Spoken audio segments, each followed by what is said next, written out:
Okay, I saw it once, but I paid good attention, so I think I'm like ready for it. I was excited. Well, I don't think I'm ever buzzing with excitement when it's number 5 in a series, but I will say I was really excited about the theme, this like technology theme element and childhood.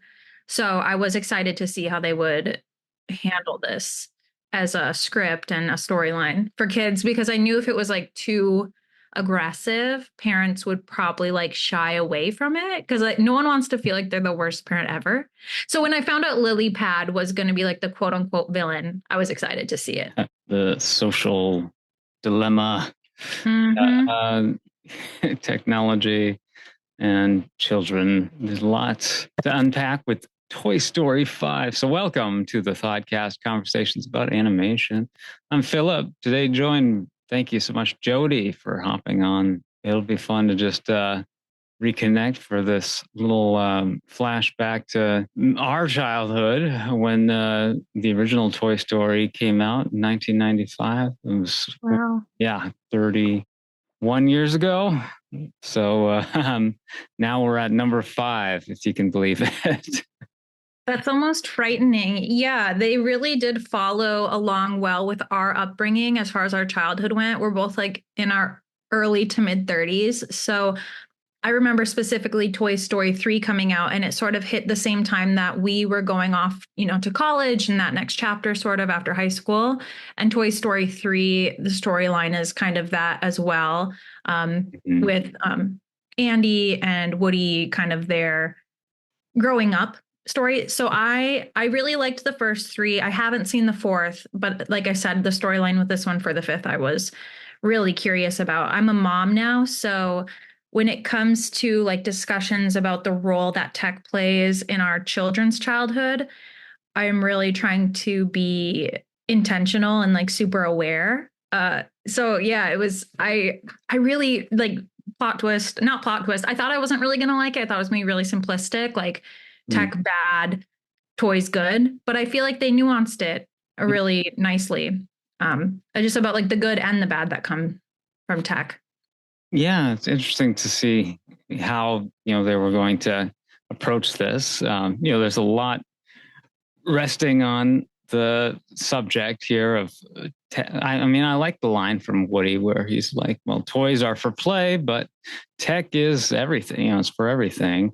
There's a lot of like fairly clear, concise moments of just like explaining and I don't know, just really kind of clarifying things here as to what the film is trying to set out to do.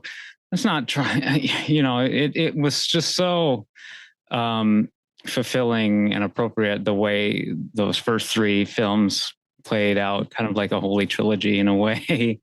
And like the audience that grew up with them kind of growing up alongside Andy, basically, and then that moment of real catharsis of giving up the toys to the next generation, and even like the crazy adventures of the toys, almost reckoning with with their demise and stuff like that. Part 3 really put people through the ringer, and then I cried during that one. You couldn't not. I think the fact that Bonnie is like a new character to like continue on, I think that's why the sequels feel less ick to me, because I feel like it's almost like another series. Do you know what I mean? The first one, Bonnie has these new toys, and it's sort of like Woody's. I can't really like, I don't remember seeing the whole thing, but he's like free of the playroom basically now. But this is like kind of like Bonnie's trilogy now, and they really did make her a much different kid than Andy, which I suppose is very relatable. I don't, people speculate that potentially she's like autistic or just a little, different. You see that stuff online. I don't think Disney's ever said one way or another, but you do get the feeling that she doesn't mesh exactly well with other kids when it comes to communicating. Although she could just be a very normal kid. I think all kids have that feeling. So, but yeah, like I feel like this is sort of like the second book. We had the first 3 chapters and now we're on chapter 2 of the second book. She has a moment in the beginning which really stuck out to me, having seen it twice, it's nice to have just a little extra preparation and kind of verbatim memory of a few of these select moments that really resonate. But like, you know, she's basically confronting her dad about the fact that like the neighbor kids, don't seem to want to play with her, or she's just really shy around them too. So she's kind of avoiding certain context as well, but she just says, why won't anyone play with me? And it's like, well, you probably didn't try hard enough for one thing, but also, yeah, it's a very relatable sentiment. I could totally see, my nephew or any other kid in my life feeling the same way in an uncomfortable situation. Yeah, I mean, growing up, I feel like I always had just like a built-in group of friends. I didn't experience that so much, but I will say after moving and becoming an adult and kind of starting over a new city, it is such like an isolating feeling because you want to pour energy into it. You want to like create these friendships, which Bonnie's like trying to do. Mm-hmm. But at the same time, you like want it to come naturally. You don't want to feel like you have to try because you just want a friend that clicks and meshes with you. Yeah. And ultimately, I mean, there's a happy ending. She does find that, and like tech actually like helps build that along the way. But yeah, it is really hard at any age to go through that. And she has like such a wild, she's shy, but she also has like a very wild imagination. I loved, and don't know how Toy Story 4 did this, but how her imagination, the animation is different. It's like watercolor or chalk drawing type animation. I mean, it's still the same, but the styling is so different. And I don't know if they did that in number 4, but I thought that was really cool to make her mind look different, versus Andy's. I feel like whenever he'd be playing their storyline, there wasn't anything like that, like a different design. Well, I think that's new in this film because there's been a lot more introduction of alternate styles of animation in CGI film, like the Puss in Boots, film, like Into the Spider-Verse, just cell shading or more painterly approaches to the textures and the lighting. And yeah, it's so you're seeing a lot more of these kind of innovative solutions being brought to these projects. However, with this film, Toy Story, or Pixar in general, they are kind of sticking to their typical like photorealistic approach for most things.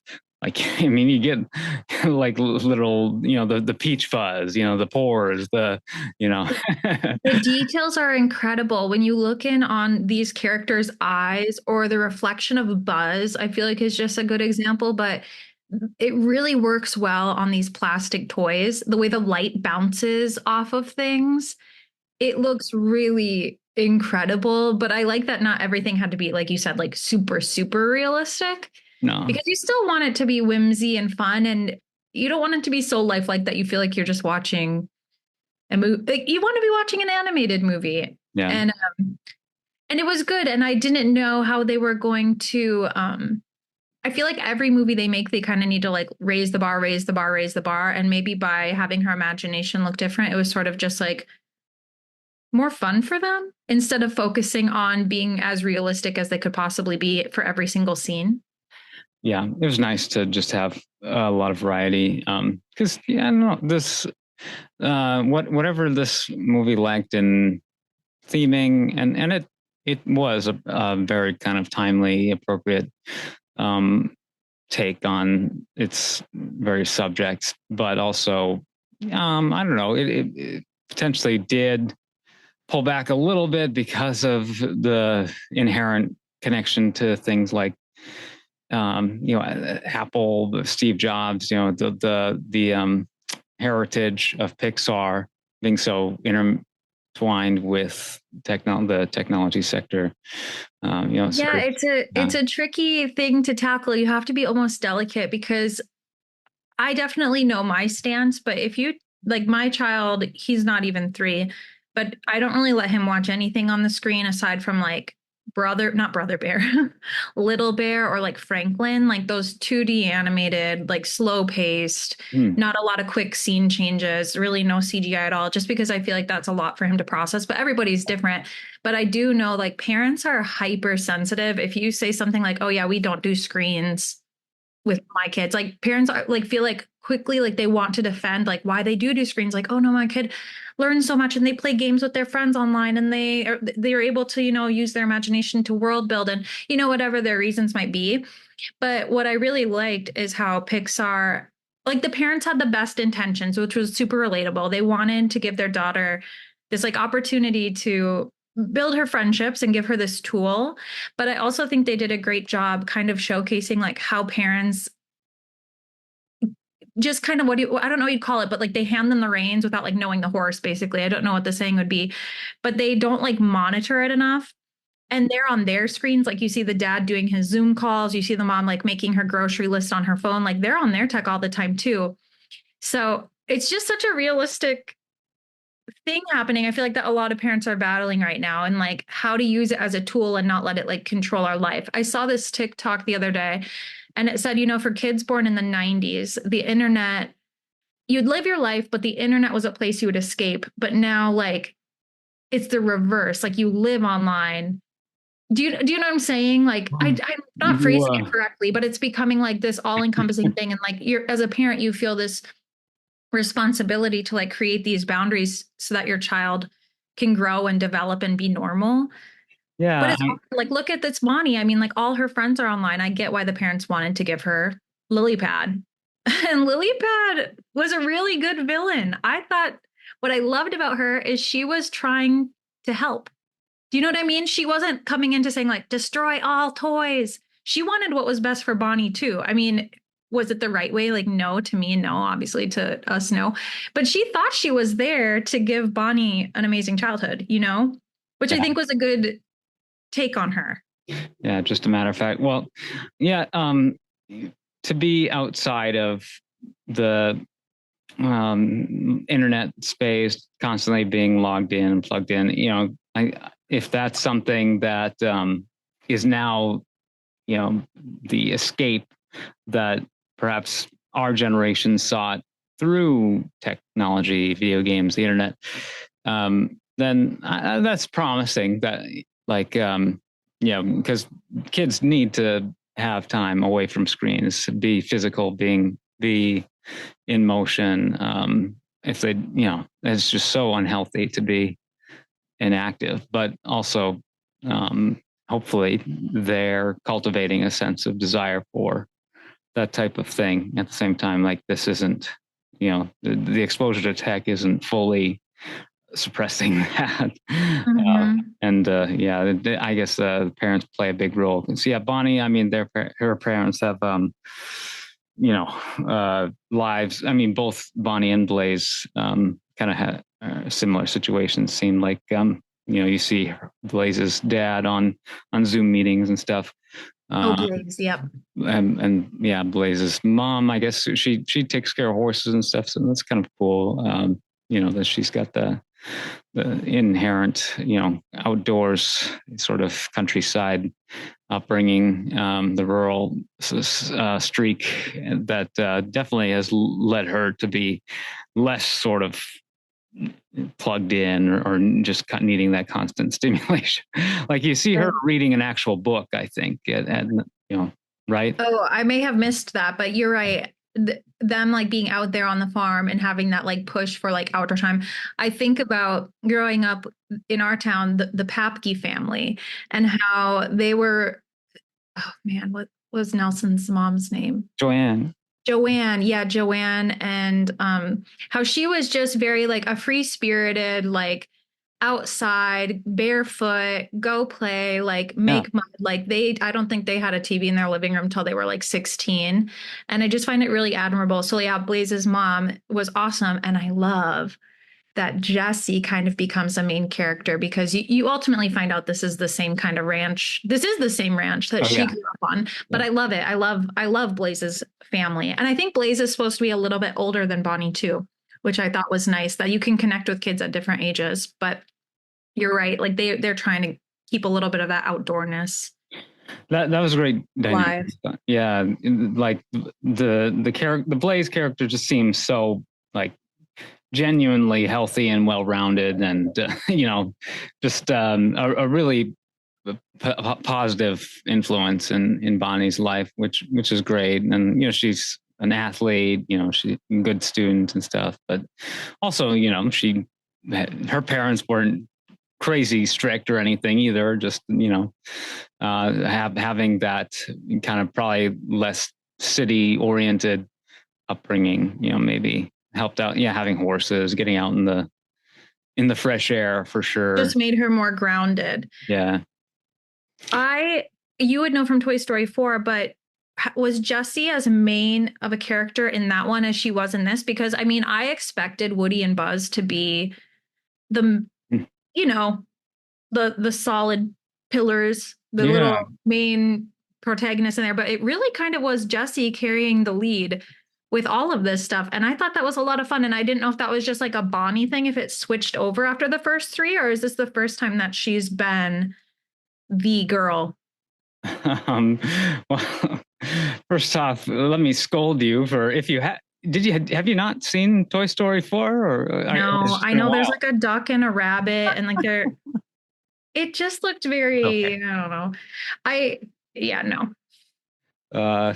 You can miss an assignment and still receive a passing grade. No, yeah, no, I mean, even following along with like the trajectory of the franchise and how, it really like charts a path of, people our age kind of growing up with Andy and Woody and Buzz. And, you could see Toy Story 4, Toy Story 3, of course, is Woody going off, or Andy going off to college and, kind of leaving the nest for the first time. And then 4 is maybe sort of like the wilderness years, trying to figure yourself out once you've sort of separated from, the familiarities and comforts of childhood. And that's when Woody decides to go off and, he finds, Bo Peep at an antique store or something. And then, so yeah, he leaves Bonnie, and Jessie becomes a new sheriff. And it makes sense that, Jessie is a extremely capable protagonist on her own. And she's such a deep, great character. I mean, there's that song, When Somebody Loved Me. And I feel like that is, for me, one of the top 10 Disney songs. It's just heartbreaking and like warm and just beautiful. And they kind of play that instrumental throughout. They might have actually played the song during one of the flashbacks. I'm not sure, but you could hear the music. A few bars. If they could have done more, and probably, there wouldn't be a dry eye in the house, but that would have been kind of cheating. And it's just like how you're waiting and waiting and waiting for this person you love to like maybe come back to you. And it was so beautiful. I didn't cry, but I felt something, which is what you want when you go to a movie. You want to feel something. When she's kind of had this feeling all along that she wasn't good enough of a toy. She wasn't meant to be part of. I'm not sure who her original kid was, but she's kind of has this ache in her heart, this hole that hasn't been filled, and she was maybe just nothing. And that's why she struggles to, reconnect and wants to be like the best toy ever, essentially. But when she finds out that, is it Blaze's, you've seen it twice, is it Blaze's mom is Jessie? Or how does that work? Oh, there's an ultimate connection where Jessie, the toy, realizes, wait, no, my kid did love me. She named her daughter after me. I don't know exactly what the family connection was, but clearly I didn't pay that good of attention, but she has that moment. And I was like, oh, how beautiful. She can let this sadness maybe wash away, because she had been holding on to that since the second movie. Yeah, I was trying to find the name of Jessie's old owner. Emily? Emily, that's it. That sounds right to me. And I thought maybe she'd turn up here, but totally fine that she didn't. In fact, it was probably just a nice, like, departure from taking the easy road and just totally bringing back that, aside from Toy Story 2, where, and I never really, like, a lot of people really resonated with that moment. Was it Sarah McLachlan, the singer, or I think so. and that, it was effective. McLaughlin, yeah. I mean, but it also kind of just felt over egging it a little bit. I mean, I was a dumb boy and, didn't like anything that resembled kind of the sappy side of things. So, Yeah. it wasn't, I would have rather just fast forwarded through that part for the most part. I don't think I ever did necessarily, but I certainly saw Toy Story 2 a decent number of times because those movies are just kind of undeniable and are fun to revisit. As a kid, you're always looking for something good to watch, and kind of the Toy Story films were a reliable fallback. But like going back to that well here, they could have really, dug deeper into trying to mine it for all it's worth. And I'm glad they didn't ultimately. And yeah, Emily's family seems to have left the ranch and, Okay. And then they've taken over there, but she finds this sort of time capsule. yeah.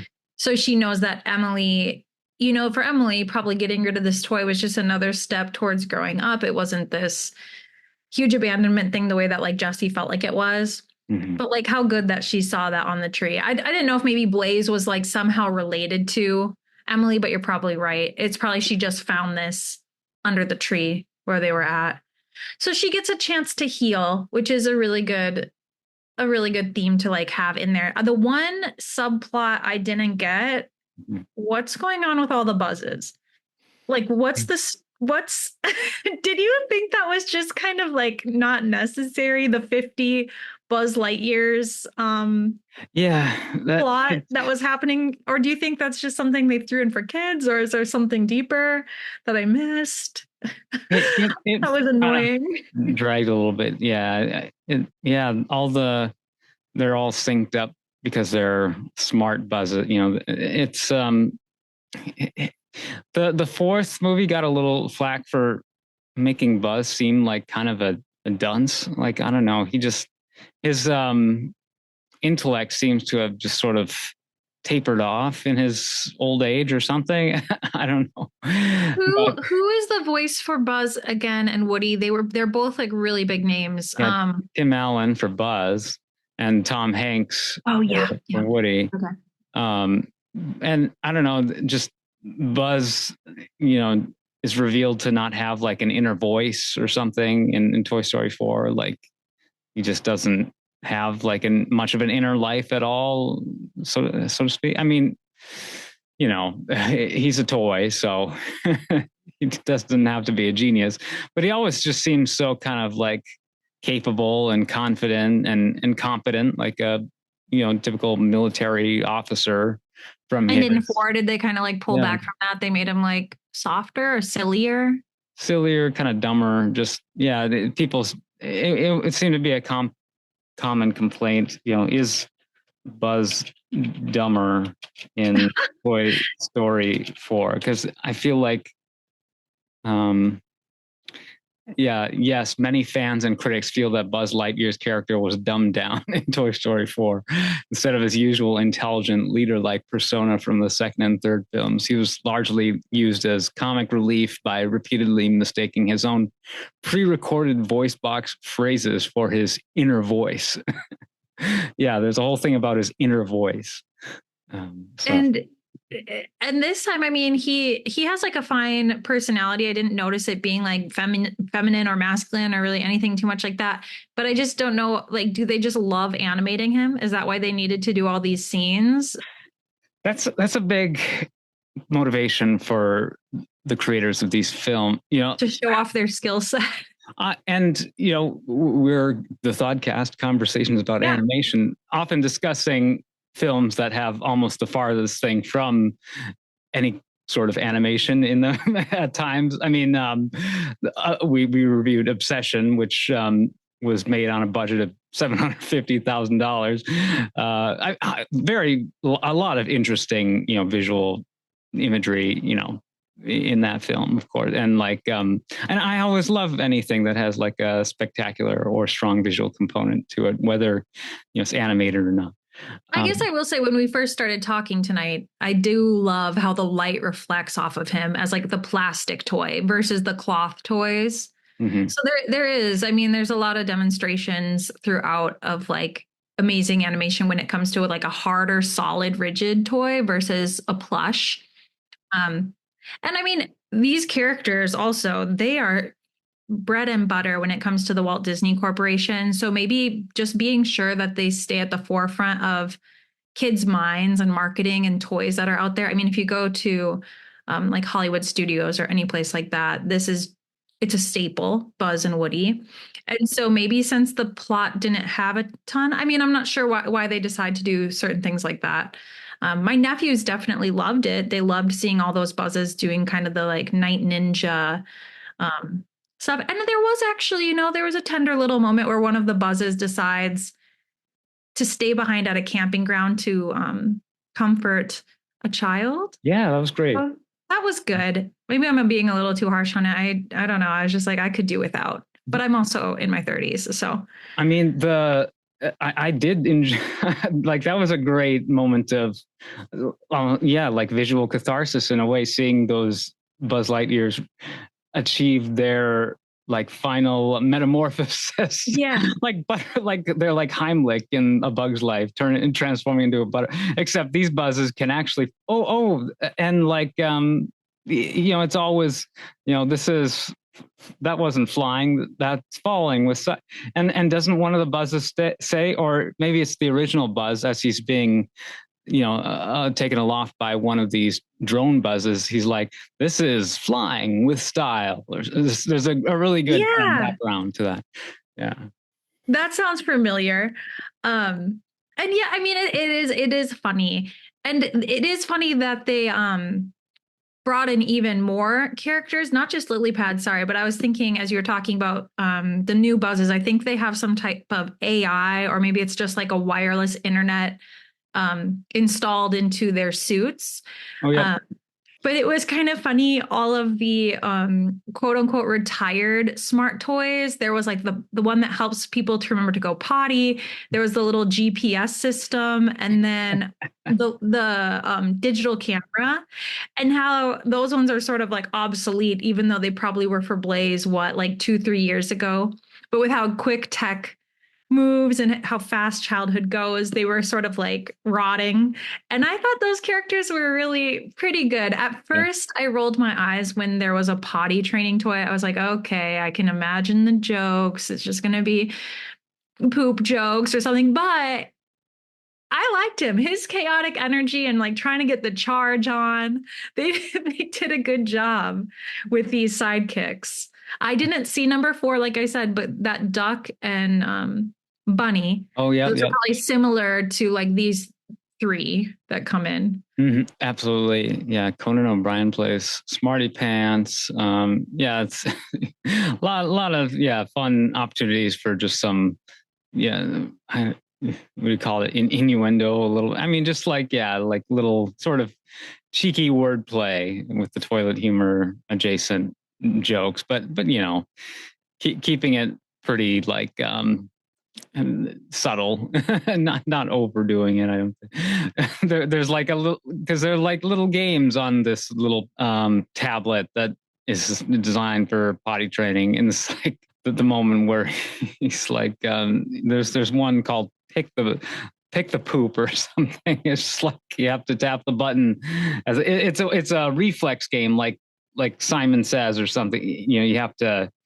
tap the button as it lights up, in quick successions. There's probably a variety of different like game modes on it, but Jessie's just totally put off by it.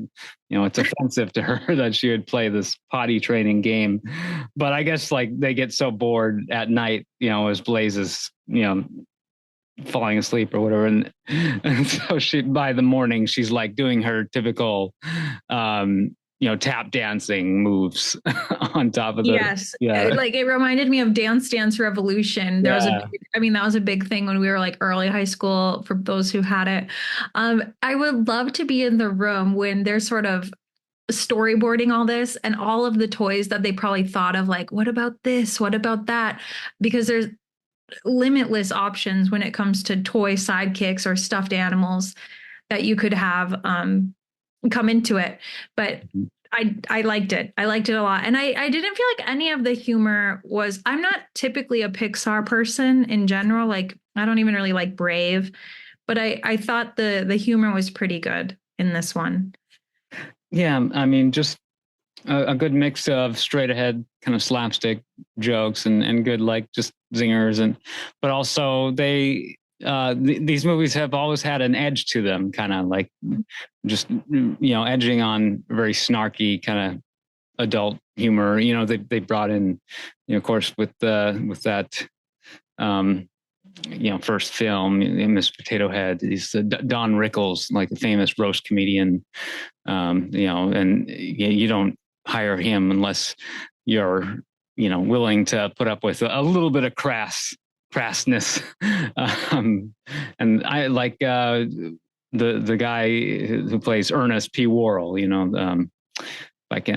He's Slinky Dog, like the Ernest, like from the Ernest Oh, movies. yeah. Jim Varney. Of course, these are the guys who aren't with us anymore. Wallace Shawn is back as Rex. Well, inconceivable from I love, yes. Princess Bride. Um, yeah, just obviously a deep cast. Tony Hale from Arrested Development. He's Forky. He's got some good lines here. Everybody comes in for it. I mean, I think I saw before we hopped on here, the budget was astronomical. I don't think you've said it yet, but it was $250 million, right? Okay. I think that what I heard was it's like the most expensive one yet. Maybe not the most expensive animated movie, but most expensive Pixar movie. Yeah. So they were able to get all the A-list talent to come in for it. And not only that, we've talked about this before. It's an honor, I think, sometimes for these voice actors to be a part of these lasting stories, especially this one that's gone over 3 decades. Yeah. How thrilled you'd be to be just a part of it. I'm sure they've made that money back though, because when we went, the theater was full, and I have seen so many people looking for the toys, which is always a good sign. When Frozen came out, the toys were impossible to find. Just everyone sold them out. And I've noticed with Toy Story, it's been a similar thing. People are on the hunt for them. So that's great. I mean, it had to be a success, I'm sure. Yeah. Financially, I mean. Hugely popular. Yeah, the rendering is incredible. And they this movie, Toy Story 5, like it I guess is always going to be a roll of the dice when you're putting out a new franchise picture in this day and age, because we've seen some very high profile flops recently. I mean, even Star Wars, Mandalorian, and Grogu will probably do okay just like in its overall lifetime, because it'll find an audience on streaming. Oh. And you know what else just came out that I feel like is kind of a flop that I saw toys for? Like He-Man Warrior or something like this? That was a major flop. Oh no. Masters of the Universe. And so was Supergirl. Oh, it was a flop. I saw the trailers. I like that actress. She seems really. Yeah, I saw both of them. They're decent, and they'll do fine on streaming, because anytime a major movie comes out in theaters first, it usually charts pretty high once it comes to streaming. But Okay. There's still not that direct line of just cash flow that you're getting from ticket sales with streaming. But at least it's doing some good analytics. I guess that helps. But yeah, the future of these franchises is highly in question. Star Wars will always be around. Toy Story, though, I mean, I suppose I'll just call it Toy Story 6 because it's worked so far just using the numbers. I was going to say Toy Story 5 kind of works as a thematic tie to the franchise being sort of, imagine the people who grew up watching Toy Story films their entire life now have kids that are Bonnie's age. So it's just Exactly. perfect. And this theme of this tech theme, it just tied in so perfectly. They really do have this market of viewers that started with them and continue with them and almost are like, no, obviously I'm not looking to a movie for parenting advice. Mm-hmm. But I mean, I do feel like a lot of us parents do go into something like this and wonder like how they are going to navigate it. And oops, sorry, my phone is trying to Well, that's connect good. to my computer. Hopefully that didn't buzz through. Mm-hmm. And so yeah, I mean, I like I said, I wouldn't be surprised if they did like a Bonnie, you know, some type of third with like her story.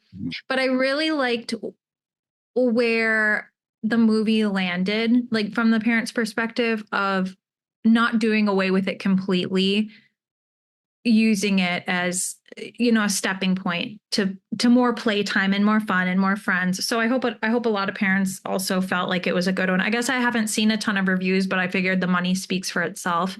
I don't know what people have been saying one way or the Yeah. other.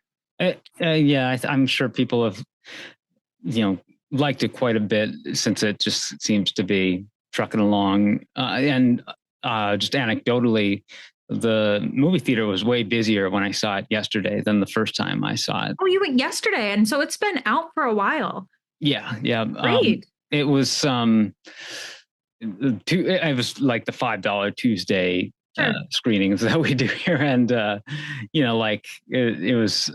I'm sure prime time. It was super hot out, and so a lot of people like I came in late, so I was able to score one of like the handicap seats that were Really still stretch open. out. Yeah. It wasn't near anybody else because they've got like the space that's left open for the like a wheelchair and then the companion seat next to it. And I just sat in that. So that worked out nice. But yeah, pretty much every other seat was taken. I love to see that. I mean, there's been so many times, and I feel like it's impossible to not touch on this every time we go to the theater, but I get so spooked and scared because like when I go to Obsession, and Obsession did incredibly well, but there was like 10 people there. So it's good to hear that you saw a full theater. And I mean, I just never want these places to disappear. This is off topic a bit, but do you have TikTok or like Facebook Reels or some type of shorts type thing? You know what I'm talking about, where you I'll like see stuff on YouTube and Instagram and TikTok. I don't have the app on my phone, so and you don't need it. But I bring it up to say there's so many just like people call it like AI slop cartoon things that will sort of just like pop up on my feed. And Toy Story, it's like it gives me hope. Like there's still the energy for these big movies, even if it is the fifth, you know. And we talked about this last time, but like Shrek 5 is also I can't believe there's gonna be a Shrek 5. Yeah. But like that's on the horizon. And so even if it's not, you know, this, some people like say it's sort of like an impossible standard to kind of beat those first three, but people are still coming and seeing it and bringing their kids. And I love that because I don't want these kids growing up on the like ChatGPT storyline cartoons that I see. I'm like, oof, this is just awful. Even for TikTok. Well, I don't know. I was speaking of like Facebook slop and stuff, like the Minions. I was going to mention the fact that we do have a new Minions movie out, and it's actually not doing that or it's actually getting decent like reviews. I'm seeing from people who are otherwise. My nephews went with my sister and they liked it. I'm not a fan of characters that can't speak with words, like the whatever the minion speak is. There's other characters like that out there where they don't give them like a vocabulary. So I don't like it, but Paula said it was better than she expected. I think they journey backwards through time is the plot, and they're looking for a boss. But she said Steve Carell must have cut his strings. Like when it came to Minions, he's the original Yeah, boss, Gru, I Gru. think. Yeah. And she says he makes an appearance, but he doesn't speak. And I thought Huh. they probably didn't want to dig into their wallet to, have him say his lines. I'm not sure. But Well, is that one that you've seen? I have seen only a couple of the Despicable Me slash Minions films, and I don't know if I'll make it out to. Yeah. I don't know. It's a skip. Yeah, a lot It's of not for movies me. are kind of well. No, I genuinely love going to movies, but I also love a weekend where I can, do other things. Besides, Yeah. as like I have this week slash weekend because I kind of also will mix up when I go see a movie. I like to do like midweek when it's a little less busy, but if I can't do that, then I'll just go on a weekend or something.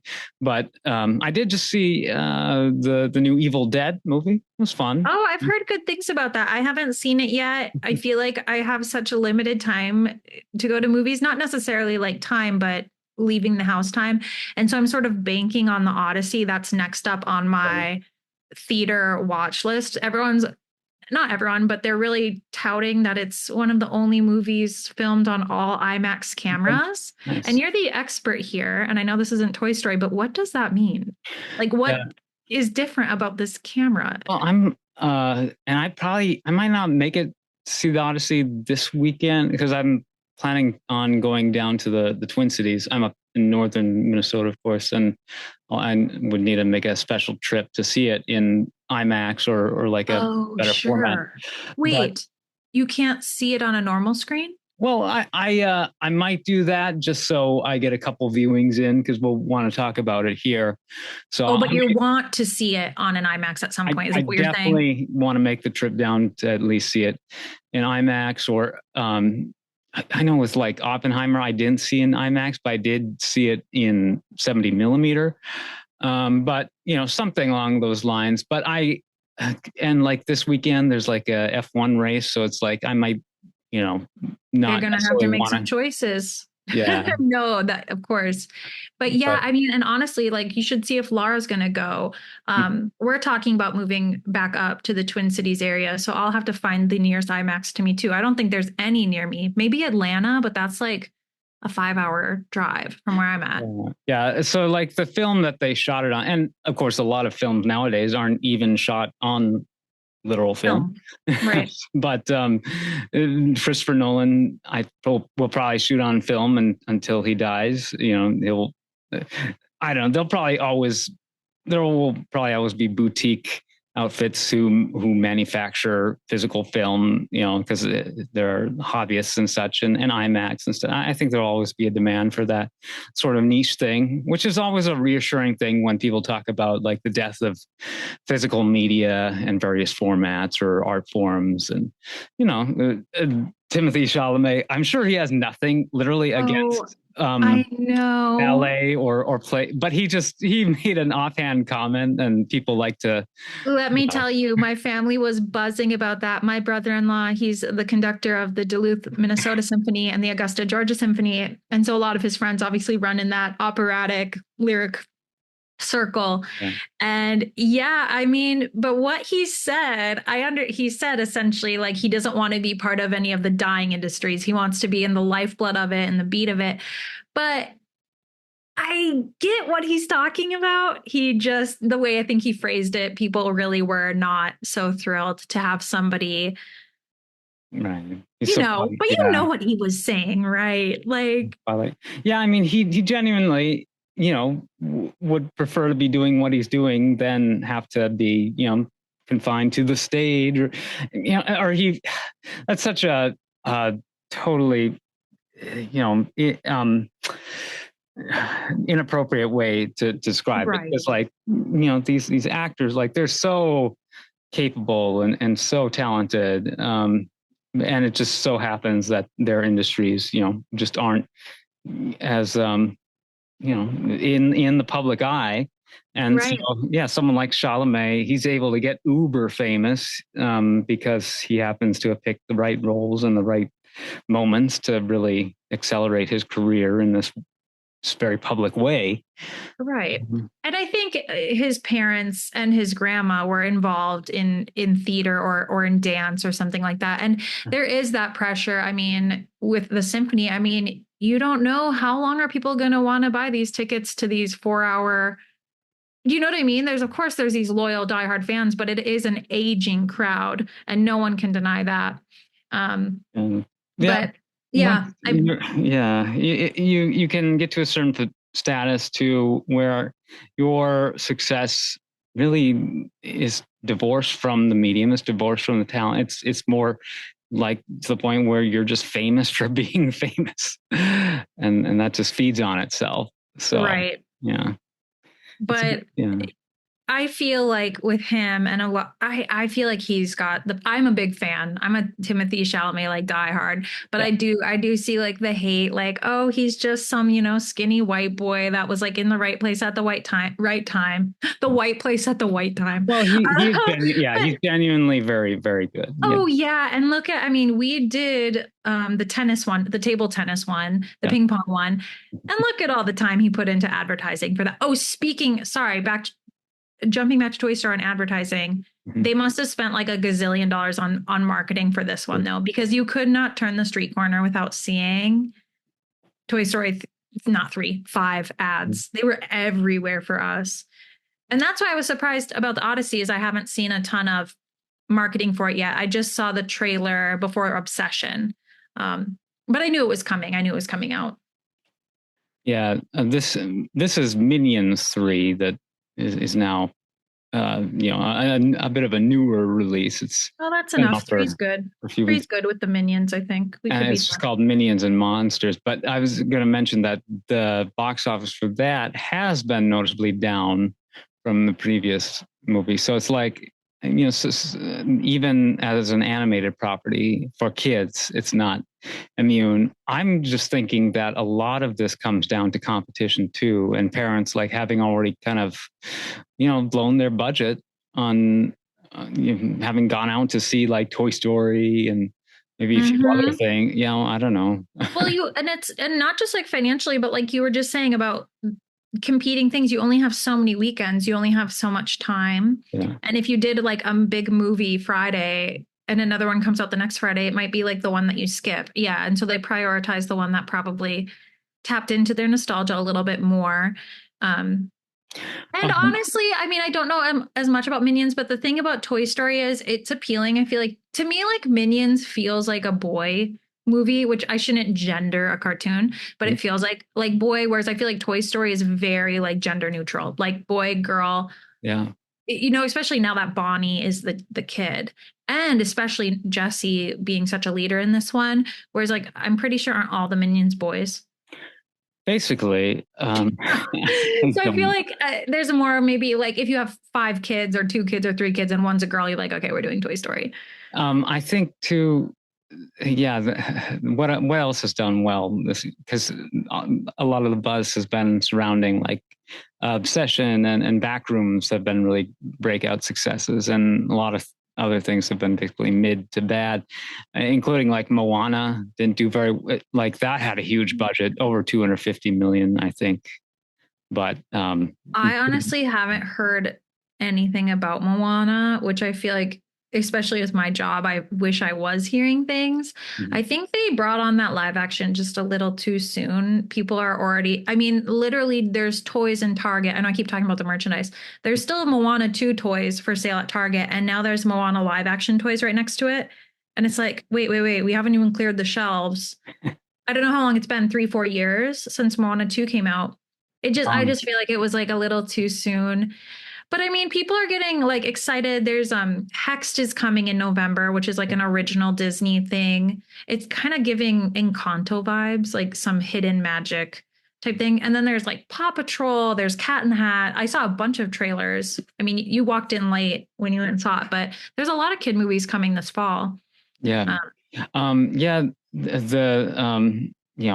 Moana film will probably not generate a profit based on really any metric. Yeah, like 40 something opening weekend, just severe. But also, yeah, it's been so recent that we got Moana 2, and the original isn't that old, and it's so beloved. I mean, it didn't look appealing to me at all, but that How to Train Your Dragon movie did really well. Stitch did really well. Um, Lion King, the prequel, I think that did pretty well. As I don't remember what they called it, yeah, but that Mufasa movie actually did yeah, surprisingly well. I think it was just So, a little too soon. I yeah. mean, I love the story. I love the music. I think they wanted truly selfishly. I think Dwayne, like The Rock, was like, wait, we got to film this before I'm 82. Like, let's get the ball rolling. I truly think that was part of the push. Yeah. He's the voice of Maui, and I think he wanted to play Maui. I don't know if any decisions are actually made based around things like that, Yeah. but I wouldn't be surprised if that was another little part of it. I think people are kind of sick of him. Like he's over the hill in terms of his like wrestling career. I mean, he can still, I guess, pull off convincing action because, they can pull off whatever movie magic they need to sell him as an action hero still at his age. But yeah, I think just the ego, the push, sort of the vanity he gives off a little bit, very Maui-esque in a way. I got to do this movie and play him for real now. Yeah, can't you just see that being a conversation? Like, I just can Yeah. visualize him. I mean, and in the same vein, I recently saw a trailer for a film called Digger with Tom Cruise. Mhm. And like, he's not my jam. And he's aging now. And this movie, it looks cool, actually, the movie itself. But sometimes I'm like, can these guys just like go away? Like I like the fatigue. That's what you're saying. Like the fatigue is real. For me, the Tom Cruise fatigue is here. I don't know if you're a Tom Cruise guy.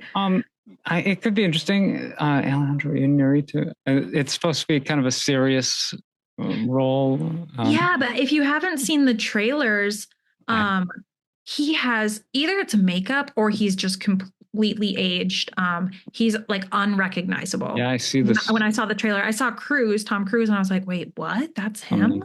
Yeah. I'm surprised you haven't seen any promotions for it yet. I'm sure there's some makeup going on. I mean, I like the serious movie that The Rock was in, Dwayne Johnson, the Smashing Machine. I thought was good, but that was definitely a big departure from his usual vibe. And yeah, his more like blockbuster attempts, which have kind of fallen flat in recent times, I think have just kind of given people the ick in a way. It just takes the special sauce to get, people in the seats these days. There's a lot of competition. And I'm happy that Toy Story 5 walked away with money and walked away with, I'm always secretly rooting for Disney. Like, and I liked it. And I do think Toy Story 5 is one that I will watch again eventually when we start like watching movies with my kid. I think it's good. And I think it has really valuable lessons, not just for the kids, but always like we say this all the time, but it's made for adults too. Yeah, as far as like parents taking their kids to stuff, I imagine there was still quite a few parents who would, like, even though it was rated R, back rooms, like tweens, Gen Z, Gen Alpha, like sort of the older Gen Alpha, maybe like are big into those videos on YouTube and stuff. So there were probably. Oh, I'm sure. I haven't seen it yet, but my husband went to it with one of our friends, and they really liked it. And like that is very much a TikTok thing, that liminal space energy. I mean, we talked about it a bit with Obsession, but yeah. So I'm kind of okay that like movies like the live action Moana and Minions, yeah, they're kind of maybe on decline, and something that is definitely of genuine quality like Toy Story 5 has succeeded. And I'm glad to see like, yeah, Jessie kind of given the spotlight here. It's just a good way to help bring some fresh air to. I mean, then again, you have the clearly 70-plus-year-old woman playing this toy for kids, Jessie, like trying to be very youthful and spry. Yeah. I don't know. It sort of is a little grating hearing this yeah, old lady, old sounding boy, and like even Woody and Buzz too. But then what do you do? Because if you move away from these voices, do you have to really, Exactly. yeah, cast really convincing doubles, or they're just going to sound old and creaky, or are they just going to stop making them? And it's like, Oh, what? I know. AI can just clone their voices. Yeah, well, I don't know. I feel Don't be like, surprised. Don't be surprised. yeah, but then that kind of has a cheapening effect too. No, I'm not vouching for it. I just like wouldn't be surprised if we do start to see Mhm. more of that. Like they want to bring back who's an iconic voice. That's going to give people the ick, though. Just the fact I that think like so. you're taking away jobs from actual actors and just Yeah. you know trying to resurrect old ones. It's like, no, we want to see fresh faces. Like I love, with obviously my often invoked obsession in Formula One racing, for example. Like there's only 22 seats in these race cars for drivers, and if one isn't performing so well, I'm happy to see him go and bring in someone new. Like I really want as many drivers to get a shot at this just utter lottery of Right. trying to get this one in or 22. This is somebody put it this way, which is like accurate but kind of hilarious at the same time. It's like, yeah, you won a lottery that is 22 out of 8 billion. And it's like, what are the odds? Literally, the odds are awful. And I mean, yeah, without doing that, you wouldn't get, I always think, and I know like Larry the Cable Guy was already famous, but you wouldn't have Mater from Cars if you didn't like take these, somewhat more like random voice actors and bring them in. You've heard of him, right? That they like Mm.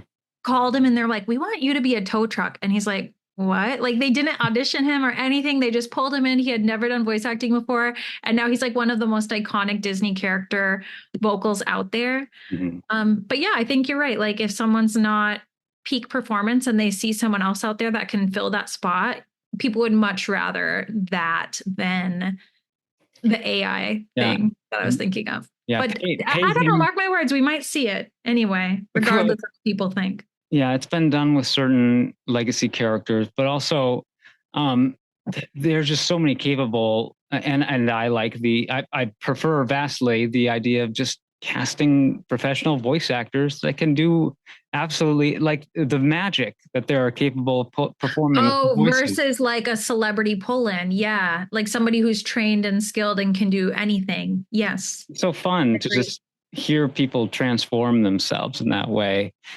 So casting a younger actor who's an impressionist, and they say an impression is still subpar next to the real thing. Well, not always. Like if you really have someone who just nails it, that can be truly magical. Yeah. And I mean, by Toy Story 14, you and I will have like lost our hearing anyway. So it doesn't matter who's doing the voices because we'll have our headphones in or like our hearing aids in. Well, so bring in the next. I mean, how old is Tom Hanks now? Yeah. They're 70s, they'll be, the 80s will be rolling around the corner. I don't know if Tom Hanks, is he, does it pop up prominently on his page? I'm, easily Googleable, but July 9th, 1956. So recently turned 70. Wow. Yeah. I just think they have already recast some of these legacy characters with very convincing sound alikes. The Jim Varney, Slinky and Miss Potato Head. What was that guy's name again? Don Rickles, and so forth. So, I just, the idea of actually paying a real actor is just so much more reassuring, Yeah, and fulfilling, and it makes it brings in that substance, all those little pieces. You don't want to just like skimp on the voice and then not even just financially, but just energy wise, and then all the rest that goes into it. The AI stuff feels dystopian. It really does, sever people from reality in a way, like, sort of illustrated in this film in certain ways. I got to let you go, but like, there's a moment where the lily pad character, like, voluntarily kind of sacrifices herself when she sees, certain ways in which Bonnie's suffering from her. She's one thing I wanted to bring up was she actually gets roasted by her friends for still playing with toys. And she's sub 10 years old. She's like only 8 or 9. What? So is that a real thing? Like, yes, it's awful. I see this all the time with the kids that come in for our events. Granted, it's like geared towards like maybe 3 to 7. But when I was like 9, 10, 11, like I still liked Barbies. I still liked Disney princesses. Maybe like I wasn't all dolled out. But now, I mean, it truly, I talked to some of my friends who have preteen girls specifically. I'm not sure about boys, but it's definitely like, if you're not into kind of makeup and TikTok dances and like social media trends and challenges, and you're kind of just like a dork. And what a bummer, because everyone says it, but like that time period is so fleeting that like let them have like their 2 more years. Like, and that's why Blaze as a character is awesome, because she's a little older, but she still plays with toys, and I love that, because then Bonnie, gets to see it. Yeah, that whole group mentality and the sleepover thing. Yeah, really. And it was really sad to see. And you don't even want to think like, oh, these other little girls are bad or anything, because I mean, they're just kind of doing what they think is fun too. It really is up to the adults to like set the standard. I don't blame the 3 little girls who were, not really bullying her. Well, kind of bullying her with like the emojis, like doing the laughing, crying faces, the subtle bullying. So I thought maybe kids had evolved a little bit to where toys would never necessarily be a social liability, no matter the age, because once you stop necessarily playing with them as toys regularly, then they can just become, don't kids love merch, collectibles? Okay, sure. Okay. When it comes to that, when it comes to like actually owning toys, I think actually, if anything, toys, physical items like Squishmallows and Funko Pops and Lego sets, I feel like those actually have become more like acceptable to like have and buy. I think it's more the playing, like the little kid play, that gives kids, they struggle to have an imagination. Of course, envisioned here through those more stylized sequences. And that's just I feel like that's sort of one of the ultimate enriching phases of a kid's development. It's incredible. We really go by this philosophy, like you want your kid to play like deep, not wide. So as much as I love toys and I love like buying everything, I really like, we don't have a lot of toys at all, because like the focus is like the longer they have a toy, or like you don't want the toy to be too specific. You want it to be like a doll or a ball or a bowl, because you want your kid to kind of like dig deep and like create the storyline, versus like a toy where there's like a lot of electronics or flashing lights or, really like plot specific from a specific movie type thing. Because it's so good for them. You can literally hear the gears turning in my toddler's brain when he finds a new way to play with the same thing. It's incredible. And it's really fun. I mean, I know your nephew's older now, but tapping into as the adult, playing again and like letting yourself for an hour, like lay on the ground and play. It's harder than it sounds. Like you're like, all right, my doll is walking, my doll, like I struggle with it. But once you kind of suspend your disbelief and kind of just like submerge yourself into this, it's so great and it's so therapeutic.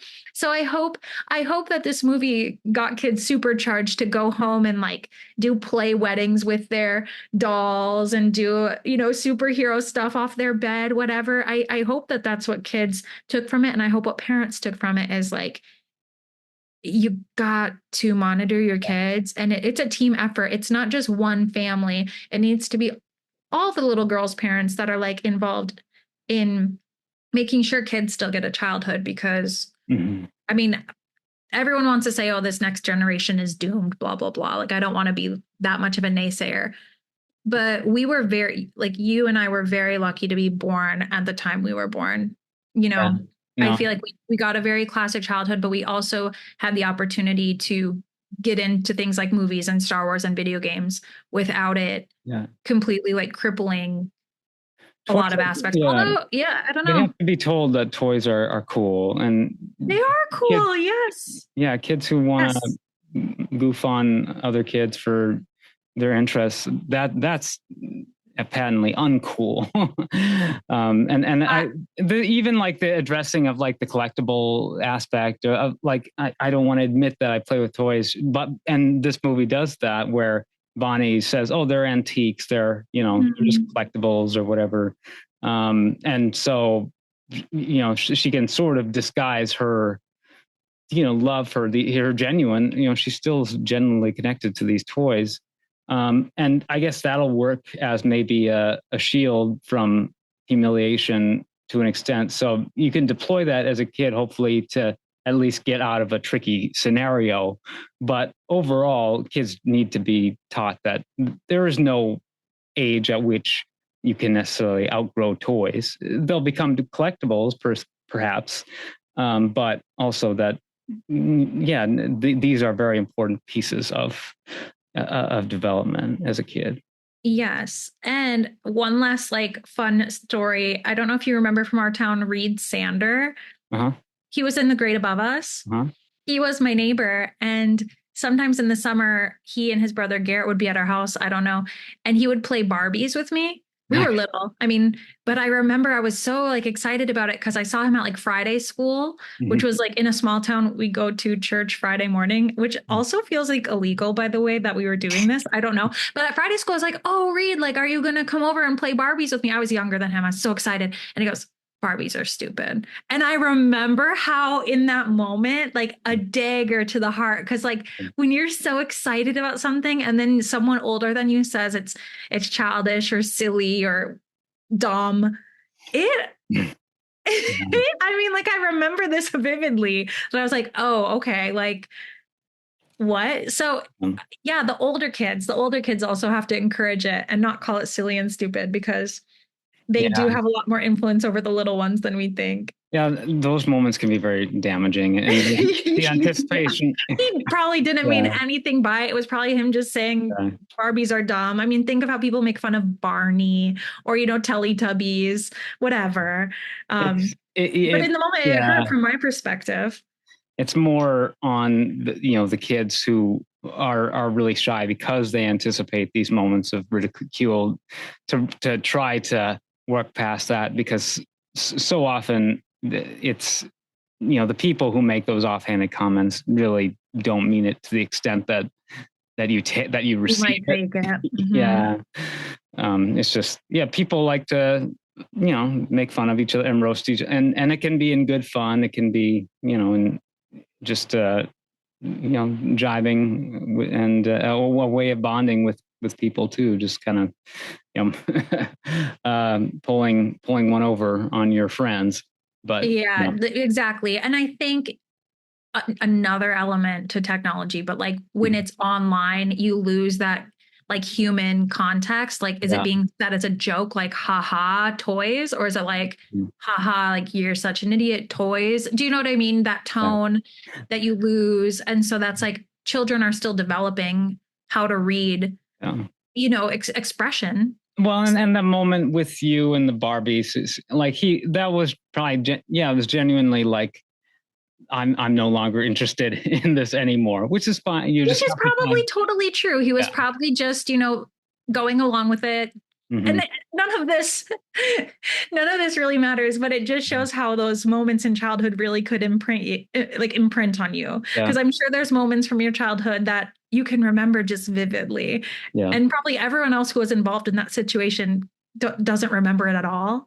And isn't it funny like that? So Yeah. hopefully for Bonnie's sake, she and Blaze have like this blooming friendship, and she has this older girl to turn to and play with and ride horses, and it just becomes like that bosom pair. Yeah. What a dated bosom pair. What does that even mean? I mean, Like a pair. Anne of Green Gables, my Yeah, bosom a friend. bosom pair, and it was it was a good ending. I really liked it, and I mean, I'd go to the 6 if they make the other one. I always feel like I end these podcasts when it's about sequels is like, would I go to the next? And I would. I want to see where it goes. Yeah, I was kind of interested in Pixar for the most part. You know, they seem to put out decent quality. Hoppers earlier this year was also good. So yeah, I'll be interested to see. You know, they seem to put a lot of thought and effort into these still. So I'll keep seeing them. Yeah. Well, thank you, Jody, for joining me on the Thodcast Conversations about Animation. I've been Philip, and yeah. Thanks for listening to us on the podcast, Thodcast.com, at Thodcast on some socials. And so, yeah, any other final notes before we leave, Jody? No, I think I shared enough of my childhood stories. There's so many things going on. I feel like we could have talked forever, but we got to really carve out a 2-hour chunk for the Odyssey when we come back. Yeah, that'll be fun. Well, cool. And I don't know, fun little Disney nod too with the Bambi reference. Oh yeah, Love is a song. So musical cue. Song that never ends. That'll be the next live action. No, they gotta probably start kind of winding down these live action remakes because they're so expensive and nobody wants them. And really, no one wants them. But we'll see. All right, we'll leave that there and be back. You know, eventually we'll talk some Christopher Nolan and the Odyssey. Yeah. You all have a magical day. Have a wonderful week. Warm hugs in summer. The hottest summer ever. The last note on Buzz, he sort of like the interconnected Buzz, continuing from that trend of Toy Story 4 Buzz being kind of dumb, but that whole group hive mind type of Buzz, it kind of makes sense for that version of Buzz, that he would be less vocal and they're kind of more just functioning as so like it doesn't really bother me if he's coming across maybe as more primitive in those sequences in this film. Because I think it works as like this, yeah, they're all interconnected through their wireless sending and receiving capabilities as these new smart toys. So I think that makes a little more sense for yeah, and then it's like more like a pillar of what a Buzz toy is versus maybe like a weird personality quirk is maybe how it felt in the 4th. Again, I haven't seen the 4th, but that makes sense to me. Yeah, the inner voice. Some people have weird things like they can't see images in their mind, or they don't have necessarily an ongoing inner monologue. I have a constant chattering monologue. It's it'll be the death of me. I don't know. I should be on medication or something probably, but whatever. You know, that's why I like coming on here and doing these. You're like in a quiet room and you're like, shut up, because your voice just won't stop. But no, that's true. I have read that people don't have.